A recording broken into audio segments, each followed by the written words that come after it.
What is going on, everyone? Mets Talk with Hayden J here. What's going on, everyone? I hope we are all doing extremely well. I am most certainly doing well. I know that I'm kind of coming here with relatively a fairly late stream than usual. I know usually I'm live at like 3, 4. Right now it's 6. But, just started a new work schedule, with my classes and all that stuff changing. So obviously live stream times are going to be a little bit different for the next upcoming weeks. But please, everyone, before we get into all of today's topics, please, everyone, feel free, smash that like button, turn on those post notifications. If you are new to the channel, do that. Give this video a like. If you have any comments, questions, or concerns regarding anything with the New York Mets, the San Francisco Giants, anything baseball related, please feel free, drop it below. We're going to do another Q&A type of stream that we usually have been doing. So yeah, I know with the lockout, there isn't a whole lot to talk about. So I guess due to that, we are pretty much going to be going over a Q&A style type of stream, which I have been enjoying very much so. You guys have been leaving phenomenal questions in the comment section below, and we've really been having a good chat. I mean, without you guys, these streams wouldn't be as entertaining because it would just be me ranting off, even though I love to do that. But you guys leave great comments and remarks, and I see the chat's already rolling. So yeah, so I guess let's stop wasting any time and let's dive right into the comments. If you guys have any questions, statements, just baseball related, really just baseball for the most part, do not hesitate to drop it below. But what is going on, everyone? What's going on? Nick, Trey, Ibindos, Logan, Christopher, Devin, Kobe, Sean, Marco. Christopher says late for me. Yeah, I mean, it is relatively late for me also. Paul, what's going on?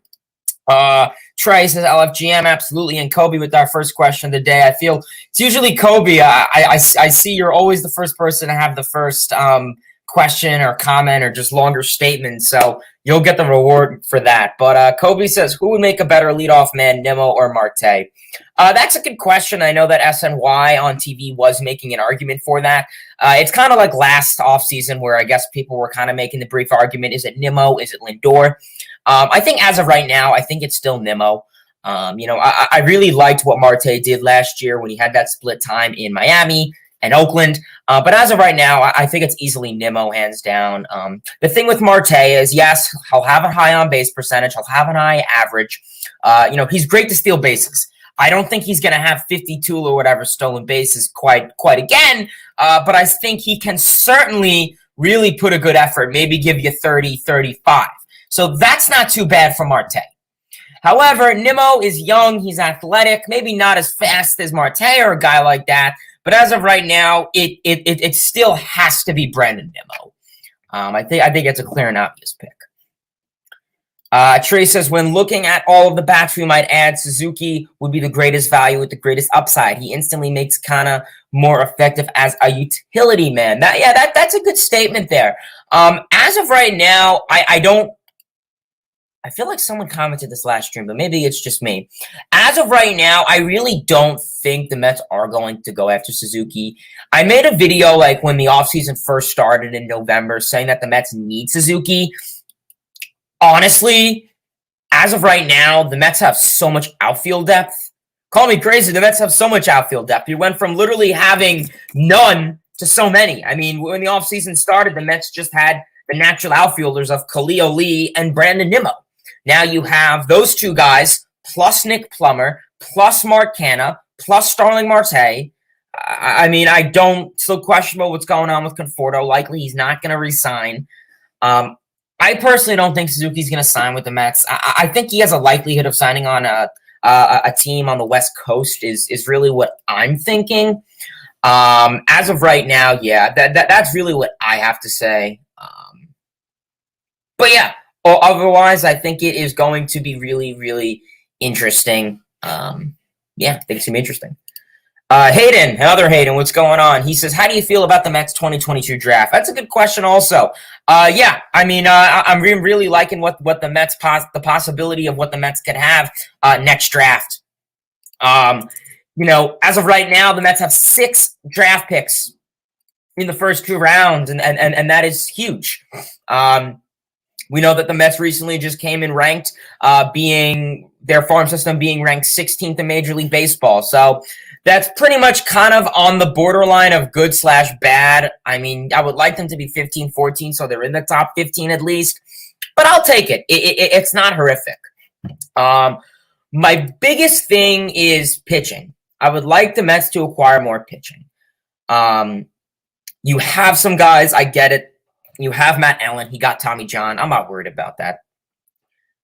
I would say more than half of pitchers that go in the minor leagues get Tommy John surgery.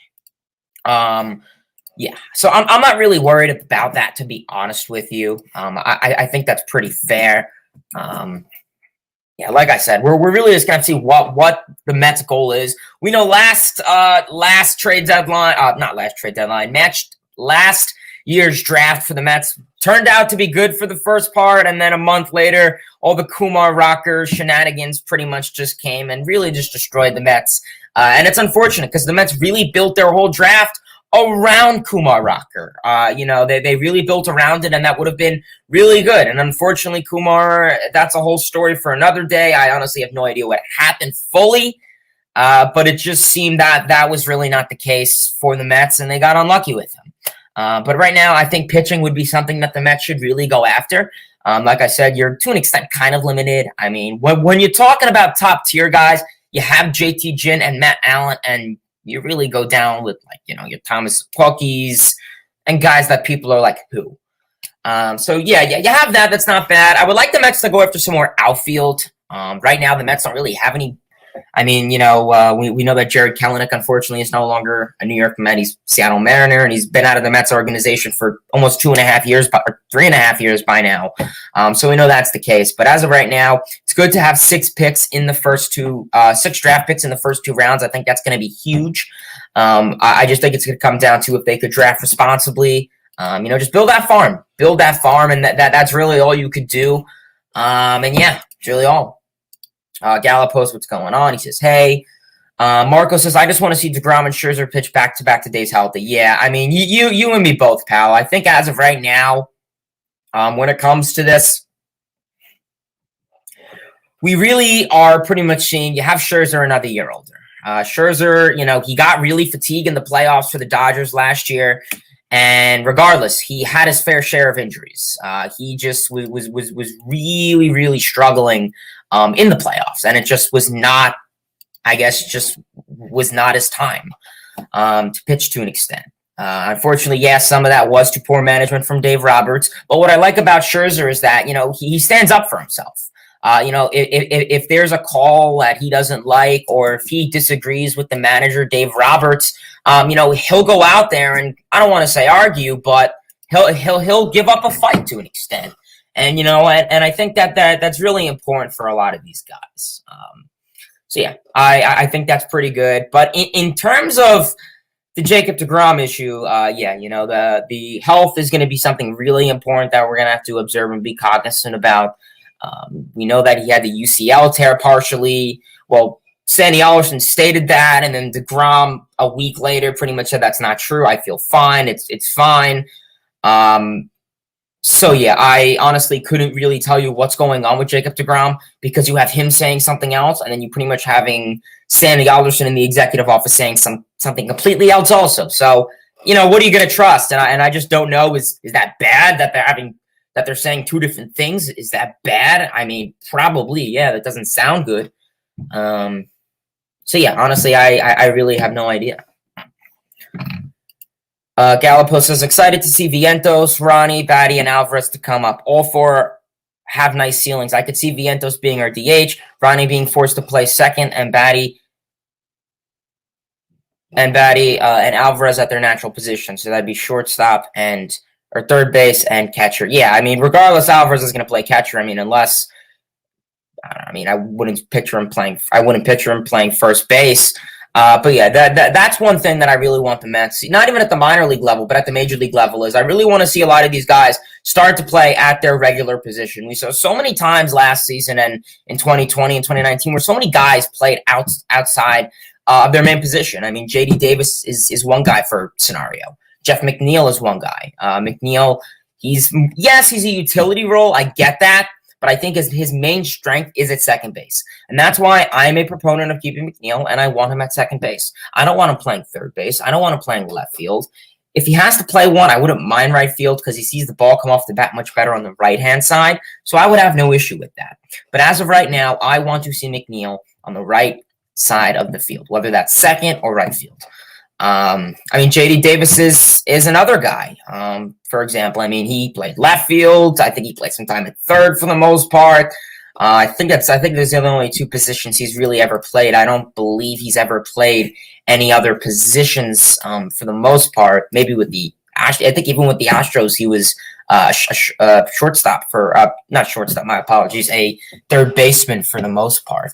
But yeah, I mean, like I said, the farm is really the biggest thing for the Mets. This team wants to be the East Coast Dodgers. Well, in order to be the East Coast Dodgers, you have to have a loaded farm. If the Mets have a loaded farm system, and I'm not saying, you have to have like 30 guys in the top 100. I mean, that's absurd. But if this team can have, I don't know, at least what the Dodgers farm system or the Padres farm system looks like, you can get so much more. And when I say so much more is that look at the Padres. And I said this last stream, and I'm going to repeat myself. Look at the Padres. They have a tier of guys up here, a tier of guys down here, and then their third tier. They traded away so many of their prospects last offseason to acquire Yu Darvish, to acquire Blake Snell, to acquire probably some other moves that I can't really remember off the top of my head. They made some solid moves. And their farm system is still top 5. I mean, you have Mackenzie Gore still up at number 1, CJ Abrams. You have so many guys that are still up there that they didn't even trade away. So it's just the luxuries you can get of keeping guys in your farm system for, a fair amount of time, I guess, really goes to show so much more. I mean, it's just really, you can get so much out of it. You really can. Christopher says, when do you think the Athletics are moving to Vegas? Yeah, I mean, that's a good question. I mean, as of right now, it seems the A's are not really having, I mean, the Rays too, but I mean, in terms of the A's, they're not really seeming to have a fair time at the Oakland Coliseum. I don't blame them. It's not really a baseball park. And if you consider it that, I would say it's not a good looking ballpark. But, honestly, I feel bad for, the A's. I mean, regardless of them being, a team on the lower side of the finances, they just seem to somehow click most years. They still have that Moneyball mentality. As of right now, my first ever video on this channel was expansion teams, and I did 5 cities that MLB could expand to. Could that be a current team? Absolutely. Or could that be a new team? But I guess just using the same mentality of switching cities, I realistically think Las Vegas is number 1 on that list. They're just not geography talk with Hayden or tourist talk with Hayden, but Las Vegas is just the fan base there, the attractions. They would have no problem filling up that ballpark. And I know in Oakland, listen, they have their diehards. I know it's a bigger stadium to an extent than usual. I know not all the seats are open, but I don't know. I just feel they would get a better showing. They would probably be rated more better, I guess you could say, if they were playing in Las Vegas. So yeah, we'll have to see. But I honestly think that they'll probably be out of Oakland pretty soon. I say by 2020, next decade, I guarantee by 2031 or 2032, they'll be out of there 100%. Elliot, what's going on? He says JD Davis 2022 DH. Yeah, I mean, that's a possibility. I mean, if the Mets are going for an in-house type of guy, I guess JD Davis would be a good bet. If you want to put him against left-handers, that would not right-handers. My apologies. That could be something to look at. Just trying to hit the high-end fastball. Something I would like Davis to try and tackle a bit more. But as of right now, it seems if the Mets aren't going to trade him, I would imagine he's your DH, or maybe he'll still play third base every now and then, and they could use him more so. Maybe like 4 days DH, and the rest of the week he gets some time in the field. But defensively, I really question his ability. Left field, I don't even think he'll be in the outfield at all. I mean, you would never ever want to use JD Davis as a defensive as a defensive adjustment. So yeah, we'll have to see. Karen, what's going on? Kobe says, I'm glad the Mets are honoring their past history with retiring players, numbers, old timers, and much more. Yeah, I agree, man. I think it's really important that this team, really focuses on the past. I mean, I'll admit, the Wilpons were really not the best when it came to honoring the past. Really just simply honoring the past of their history. It was something that, was really lacked. I mean, yeah, I get it. You had certain numbers retire, but now I think with Cohen, I mean, you had Kuzman retired already. You're having Keith Hernandez retired already. Just so much more is going to happen with the past of this team. I mean, look, unfortunately, so many guys. Gary Carter, for example, he never even had his number retired, and I still arguably think he should. But what happened? The Wilpons never did anything, and unfortunately, he passed away in 2012. Guys like that never even got to see it. I mean, I'm lucky. Guys like Seaver were able to, but you're not always going to have that case. No worries. Appreciate it. Kobe says, should the Mets go after Seiya Suzuki? Yeah, I mean, I like I said before, I think it's a possibility he'll most likely sign with the MLB. I just don't see him signing with the New York Mets. What I do really find impressive about Suzuki is the power numbers up there, and the fact that a power hitter can have such low strikeout rates and a high walk rate, really, and the play discipline there with him is just absolutely crazy. Yeah, really, really interesting to see out of Suzuki. He's a utility god for the most part. He could play left, he could play center, he could play right, he could play first, he could play catcher from what I've heard. I think he could literally play, 6 or 7 of the positions. So that's big. That really is big. Trey says, should the Mets stick to the free agent market while lose minor league prospects? Yeah, pretty much. I agree. I mean, as of right now, like I stated, you want to be the East Coast Dodgers. You want to build up this farm system more. And we could tell that's what the Mets have been doing. Like last offseason, they made some, to an extent, minor moves. And in return, they got a prospect or two. Whether it was sending a guy like Jacob Barnes and Matz over to Toronto or something like that. And you got a couple bullpen moves and, farm moves. Sean Reed Foley. It's moves like that really can help strengthen this farm that mean out of nowhere. Sports fans says, should the Mets give Pete Alonso a contract extension now? Yeah, absolutely. I mean, I would definitely be for that.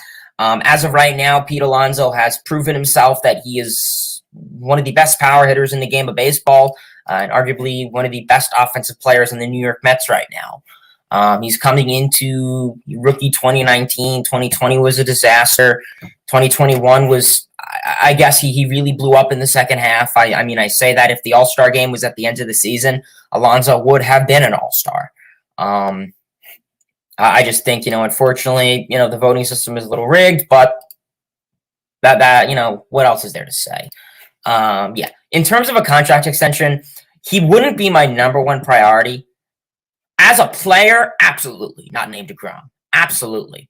I want to get Nimmo out of the way because in terms of the calendar, right now, Nimmo is set to hit arbitration, I want to say, after this offseason, where Alonso has after 2023. So you have time with Alonso. But Alonso, I'd have honestly no problem giving Pete Alonso anywhere a contract from, 7-8 years, $225 million. I think that could be fair. And, obviously throw some incentives inside, whether, like he wins a home run derby, hits 30 home runs, 50 home runs, which I don't think that'll happen much, but hey, you never know. Oli Mike, what's going on, man? Halfway to 1,000. I know, man. I know. Definitely. I'm almost doing there. I appreciate you tuning in, though, man. Logan says, better third base target for the New York Mets, Jose Ramirez or Matt Chapman. Well, yeah, it's going to be Jose Ramirez.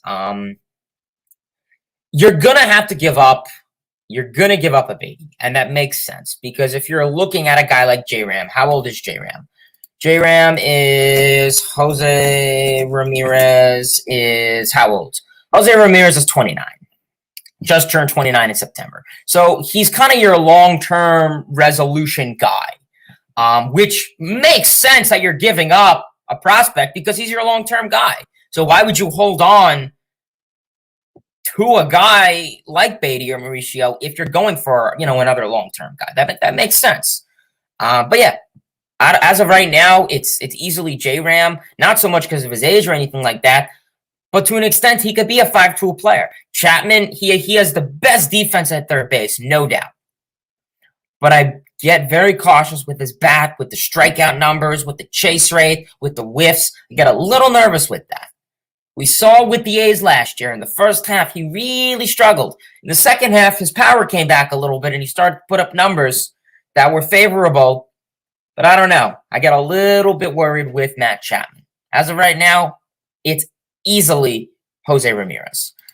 Merlin Full, what's going on? Merlin Full says, should the Mets go after Chris Bryant? Yeah, I would like the Mets. Obviously, I would love the Mets to go after Chris Bryant.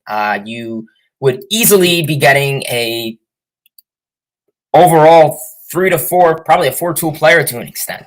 He's a utility guy. You could throw him at third. You could put him in the outfield for some games. The Mets really struggled with left-handing pitching this past season.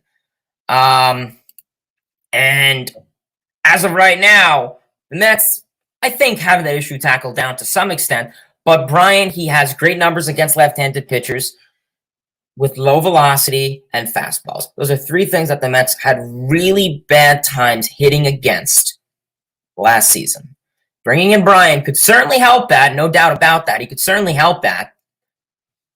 So I really like that. You can get him on a long-term deal. Yes, Bryant isn't exactly what he used to be. I get that. He's not his old, 2016, MVP close style himself. He's not like that. I understand that. But you could still get an all-star player who will easily give you 25, 30 home runs, 75 to 90 RBIs, could give you an average from 270, 280. Yeah. So we'll see. Ruben says, when do you think the lockout will end? Yeah, man, it's really tough. It really is. As of right now, things are really not looking good. I mean, we've been coming on these streams a lot. I mean, I know that, these streams, they've been awesome. I love you guys for leaving great comments and questions. But listen, I know the attendance rates have definitely been dropping these last couple days. I know the attendance rates in these streams have been dropping. I know there's a lot of people. But, and the thing is right now, I just think people are not interested in baseball right now. Obviously, just simply because of the lockout. Regardless of baseball, to an extent, kind of being a dying sport, maybe not so much a dying sport, but the viewership decreasing and not going as up as other sports, this certainly does not help the situation. So we'll see. Mr. Brandon, what's going on? He says, hello, what's going on? Kobe says, thoughts on MLB Fangraphs predictions. Yes, I do want to go over those, actually. Thank you for bringing that up. The Fangraphs predictions. Yes, let's go over that. Hold on, guys. Let me pull it up.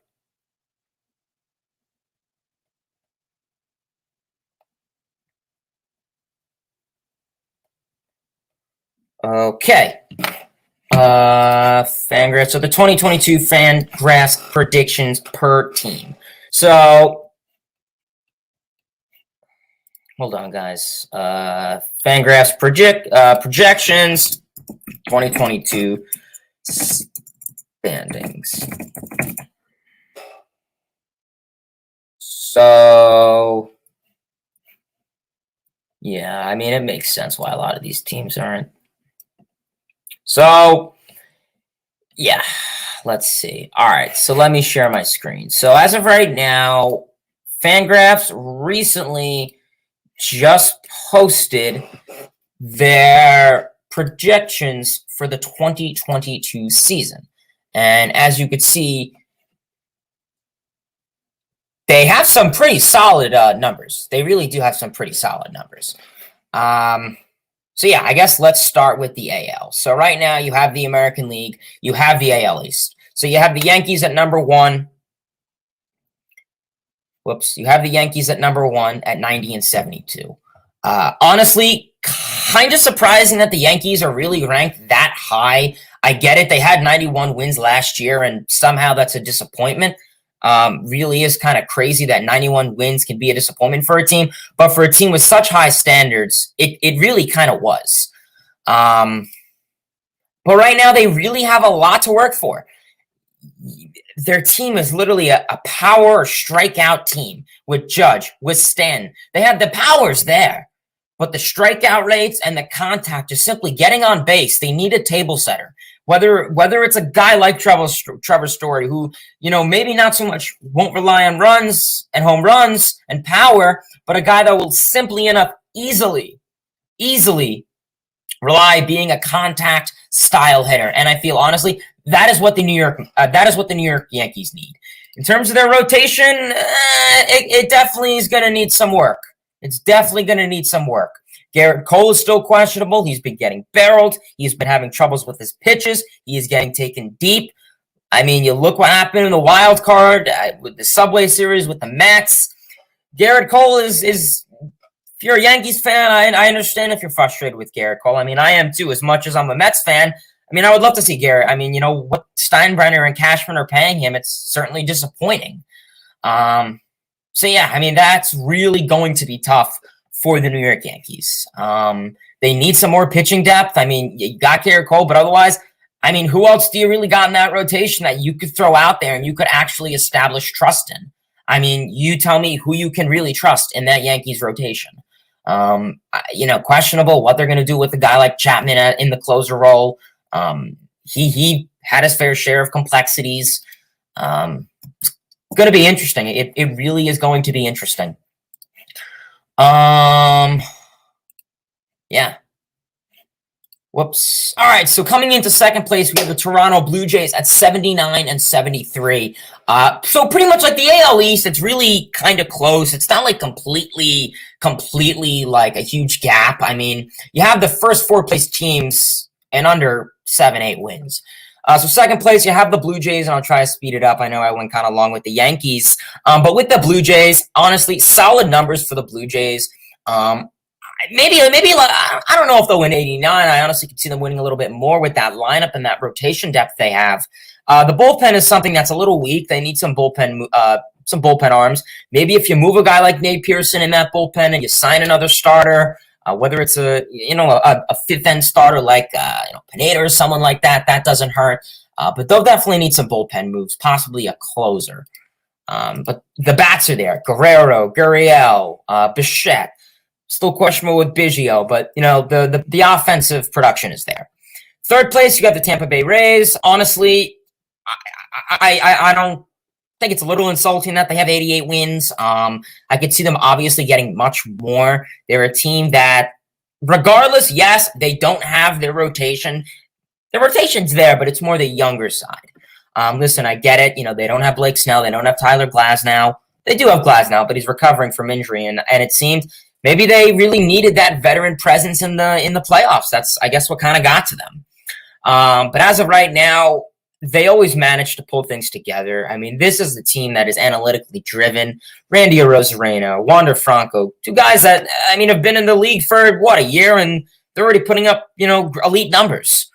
So, yeah, really interesting with the Rays. Red Sox, 83-79, just a little bit over 500. Kind of surprising. I mean, they lost Eduardo Rodriguez. Their offense is really still there for the most part. We saw that they were pretty much 2 games out of the World Series this year. So, yeah. And then, obviously, for fifth place, you have the Baltimore Orioles. Really nothing else to say with the Orioles. I mean, Cedric Mullins could be nice. Ryan Mountcastle could be nice. But right now, the Orioles, they're still rebuilding. I think they'll be maybe a little bit better. I don't think they'll get 100 losses, to be honest. Maybe if they can call up, someone like Adley Rutschman or something, I think that could seriously help them a lot. But the Orioles, they definitely have some things that they need to work on for the next for the next couple years, I guess you could say.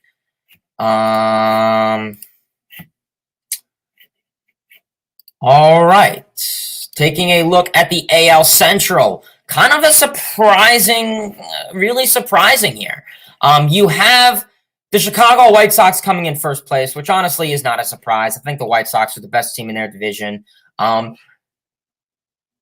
they lose Rodon? I don't know how much that will hurt them. But their lineup is still there. Their lineup is still there. Whether it's Tim Anderson, Yon Moncada, they really have talent. They have the production. They have the power. They have, honestly, this team is a 5-tool team. They have power. They have speed. They have athleticism. They have solid defense. They have players that could hit for a high average. They have their table setters. They have their cleanup hitters. I really like what you could see in this White Sox team. The pitching staff really came back. If they could be healthy, I could easily see them doing a lot. I just think they're going to need to be healthy, this pitching staff. So we'll see. Are they going to shop? Are they going to send away a guy like Rodon? We'll see. You got the Cleveland Guardians, 78-84. Pretty much the AL Central, not really the best division, I guess. A little surprising, though, honestly, did not expect the Guardians to be in second place. I really would have had the Tigers, to be honest with you. I really feel like the Tigers, 70 being 10 games under 500, that's surprising. I thought they would have been much higher. Realistically, I really thought that the Tigers would have much higher standards with pretty much having over a 500 record in the second half and getting pieces, adding guys like Eduardo Rodriguez, adding a defensive catcher in Tucker Barnhart, adding Javier Baez. And they could still add more once the lockout is over. So that's why I was really surprised to see them under 500. I was like, that's kind of interesting. And yeah, you got the Twins and Royals. Way below 500. Really not much to say with those teams. Let's just the AL. We'll probably just do the AL today. And in terms of the AL West, pretty fair results, I guess. You have the Astros 91-71. Doesn't matter if they lose Correa. This team still has it all. They have some guys in the farm that can definitely come up if needed. And then, like I said, really, Angels Athletics, a little surprising. The Angels have finally got pitching, which is something that they've really needed for quite a while now. Really interesting. You got the A's. Mariners, kind of insulting that. They really had over 91 wins this season, and they project them not even to finish at 500.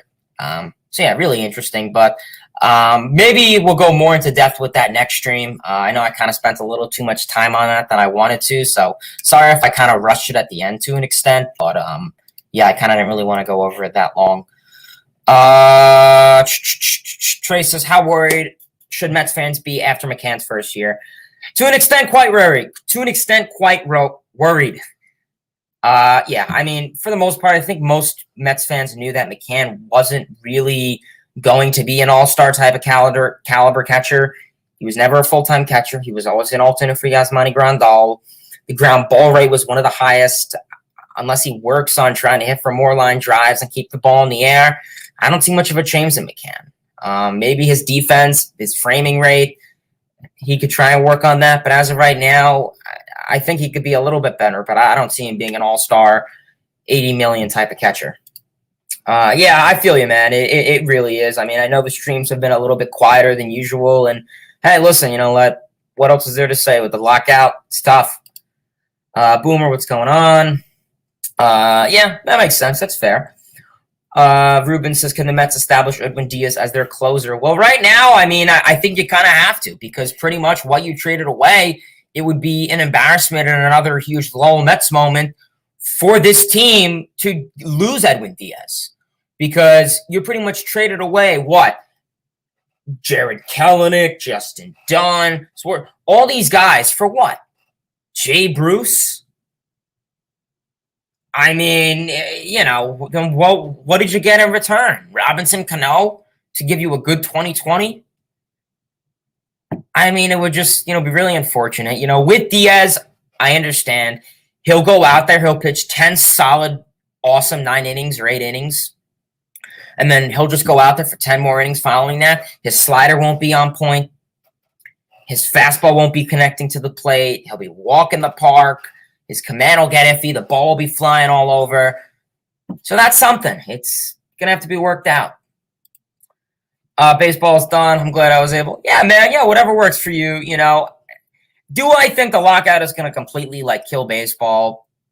I don't think so. I still have some hope. As of right now, look what happened in '94. They had to get all of these, steroid guys to really bring back the game. But I don't think it'll ever be as severe as that. Kobe says, think Christian Yelich can bounce back to be his old self. Yeah, I hope so. I mean, Yelich, he looked completely different at the plate this and last year. I mean, he does not look like his 2018, 2019 style MVP. Yeah, I mean, really, really tough. His power is not there. I mean, he had an ISO in the second half of 0. That's pretty bad. His power is non-existent. His defense isn't as much as as good as it was. His on-base percentage is there. He's walking to a fair amount, but for an MVP, you got to put up much more than that.